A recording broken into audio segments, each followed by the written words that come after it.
ফুলে আচ্ছন্ন গোলাপের লতা, একধারে সূর্যমুখীর ভিড়, আরেক ধারে চৌকো কাঠের টবে চন্দ্রমল্লিকা। ঢালু ঘাসের ক্ষেতের অপর প্রান্তে এক মস্ত ইউক্যালিপটাস গাছ, তারই গুড়িতে হেলান দিয়ে সামনে পা ছড়িয়ে বসে আছে লাবণ্য। অমিত কাছে এসে দাঁড়ালো। লাবণ্য মাথা তুলে তার মুখের দিকে চেয়ে চুপ করে রইল। মৃদু হাসিতে মুখ গেল ছেয়ে। অমিত সামনাসামনি বসে বললে, যদি আপত্তি না করো তোমার নামটা একটু ছেটে দেব। তা দাও। তোমাকে ডাকবো বন্য বলে। বন্য? না না, এই নামটা হয়তোবা তোমার বদনাম হলো। এরকম নাম আমাকেই সাজে। তোমাকে ডাকবো বন্যা। কি বলো? তাই ডেকো, কিন্তু তোমার মাসিমার কাছে নয়। কিছুতেই নয়। এরকম নাম বীজ মন্ত্রের মতো, কারো কাছে ফাঁস করতে নেই। এ রইল আমার মুখে আর তোমার কানে। আচ্ছা, বেশ। আমারও এরকম একটা বেসরকারি নাম চাইতো। ভাবছি ব্রহ্মপুত্র কেমন হয়। বন্যা হঠাৎ এলো, তারই কুল ভাসিয়ে দিয়ে। নামটা সর্বদা ডাকবার পক্ষে ওজনে ভারী। ঠিক বলেছ, কুলি ঢাকতে হবে ডাকবার জন্য। তুমি তাহলে নামটা দাও, সেটা হবে তোমারই সৃষ্টি। আচ্ছা, আমিও দেব তোমার নাম ছেটে। তোমাকে বলবো মিতা। চমৎকার। পদাবলিতে ওরই একটা দোসর আছে, বধূ। বন্যা, মনে ভাবছি ওই নামে না হয় আমাকে সবার সামনেই ডাকলে, তাতে দোষ কি? ভয় হয় এক কানের ধন পাঁচ কানে পাছে সস্তা হয়ে যায়। সে কথা মিছে নয়। দুয়ের কানে যেটা এক, পাঁচের কানে সেটা ভগ্নাংশ। বন্যা, কি মিতা?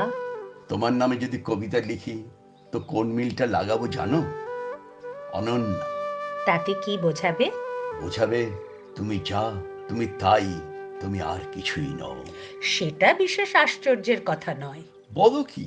খুবই আশ্চর্যের কথা।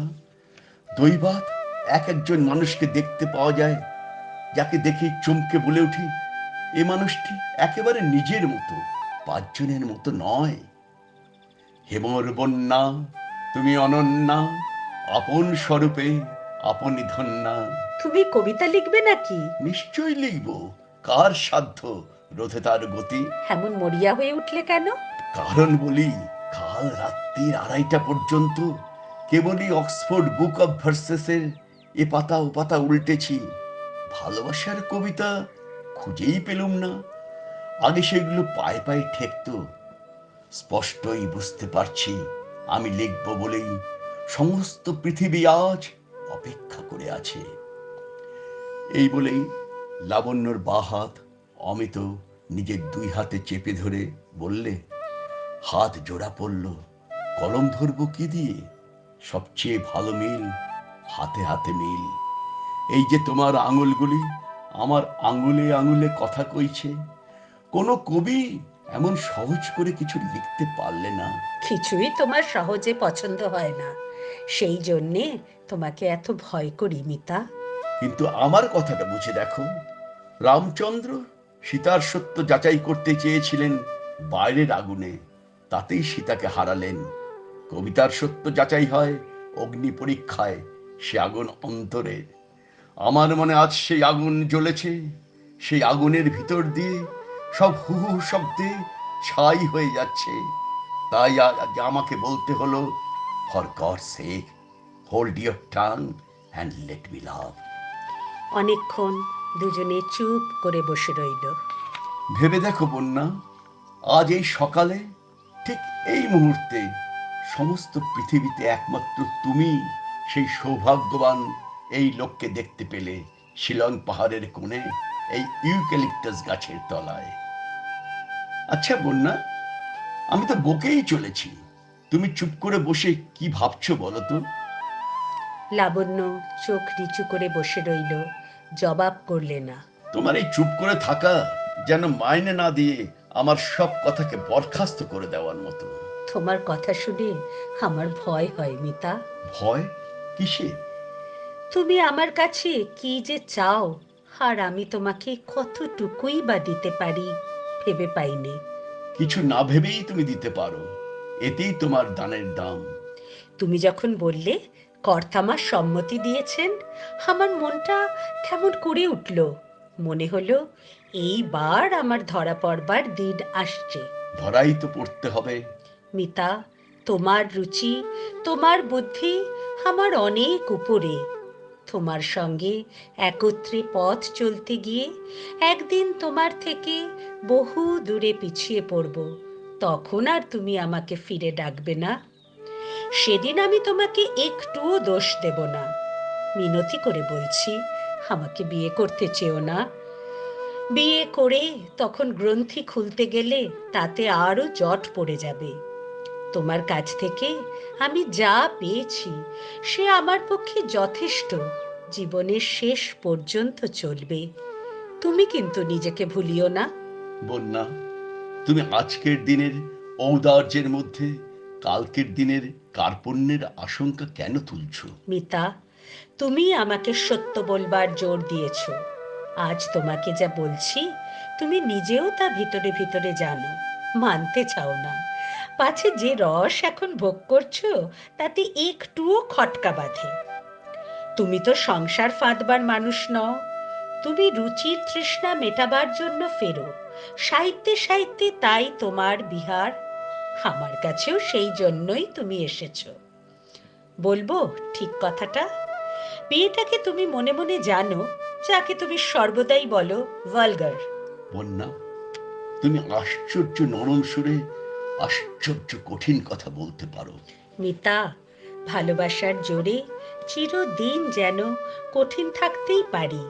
তোমাকে ভোলাতে গিয়ে একটুও ফাঁকি যেন না দিই। তুমি যা আছো ঠিক তাই থাকো। তোমার রুচিতে আমাকে যতটুকু ভালো লাগে ততটুকুই লাগুক, কিন্তু একটুও তুমি দায়িত্ব নিও না, তাতেই আমি খুশি থাকবো। বন্যা, এবার তবে আমার কথাটা বলতে দাও। কি আশ্চর্য করেই তুমি আমার চরিত্রের ব্যাখ্যা করেছো, কিন্তু একটা জায়গায় তোমার ভুল আছে।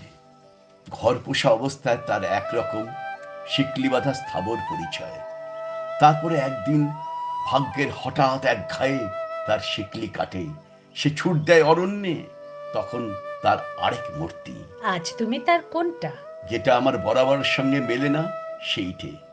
এর আগে অনেক মেয়ের সঙ্গে আমার আলাপ হয়েছিল, সমাজের কাটা খাল বেয়ে বাধা ঘাটে রুচির ঢাকা লণ্ঠন জ্বালিয়ে। তাতে দেখাশোনা হয়, চেনাশোনা হয় না। তুমি নিজেই বলো বন্যা, তোমার সঙ্গেও কি আমার সেই আলাপ? লাবণ্য চুপ করে রইল। সৃষ্টির গতি চলে সেই আকস্মিকের ধাক্কায় ধাক্কায়, দমকে দমকে যুগের পরে যুগ এগিয়ে যায় ঝাঁপ তালের লয়ে। তুমি আমার তাল বদলে দিয়েছো বন্যা, সেই তালেই তো তোমার সুরে আমার সুর গাঁথা পড়লো। আচ্ছা মিতা, তুমি কি মনে করো না যেদিন তাজমহল তৈরি শেষ হলো সেদিন মমতাজের মৃত্যুর জন্য শাহজাহান খুশি হয়েছিলেন? তার স্বপ্নকে অমর করবার জন্য এই মৃত্যুর দরকার ছিল। এই মৃত্যুই মমতাজের সবচেয়ে বড় প্রেমের দান। তাজমহলে শাহজাহানের শোক প্রকাশ পায়নি, তার আনন্দ রূপ ধরেছে। তোমার কথায় তুমি ক্ষণে ক্ষণে আমাকে চমক লাগিয়ে দিচ্ছ। তুমি নিশ্চয় কবি। আমি চাই নে কবি হতে। কেন চাও না? জীবনের উত্তাপে কেবল কথার প্রদীপ জ্বালাতে আমার মন যায় না। জগতে যারা উৎসব সভা সাজাবার হুকুম পেয়েছে, কথা তাদের পক্ষেই ভালো। আমার জীবনের তাপ জীবনের কাজের জন্যই। বন্যা, তুমি কথাকে অস্বীকার করছো। জানো না তোমার কথা আমাকে কেমন করে জাগিয়ে দেয়? তুমি কি করে জানবে তুমি কি বলো আর সে বলার কি অর্থ? আবার দেখছি নিবারণ চক্রবর্তীকে ডাকতে হলো। কি করে খবর পেয়েছে শিলং পাহাড়ে এসে আমার ঝর্ণা আমি খুঁজে পেয়েছি। ও লিখছে, ঝর্ণা তোমার স্ফটিক জলের স্বচ্ছ ধারা, তাহারি মাঝারে দেখে আপনারে সূর্য তারা। তুমি ঝর্ণা, জীবন স্রোতে তুমি যে কেবল চলছো তা নয়, তোমার চলার সঙ্গে সঙ্গেই তোমার বলা। আমার ছায়াতে তোমার হাসিতে মিলিত ছবি, তাই নিয়ে আজি পরাণে আমার মেতেছে কবি। পদে পদে তব আলোর ঝলকে ভাষা আনে প্রাণে, পলকে পলকে মোর বাণী রূপ দেখিলাম আজি নির্ঝরিণী। তোমার প্রবাহে মনেরে জাগায় নিজেরে চিনি।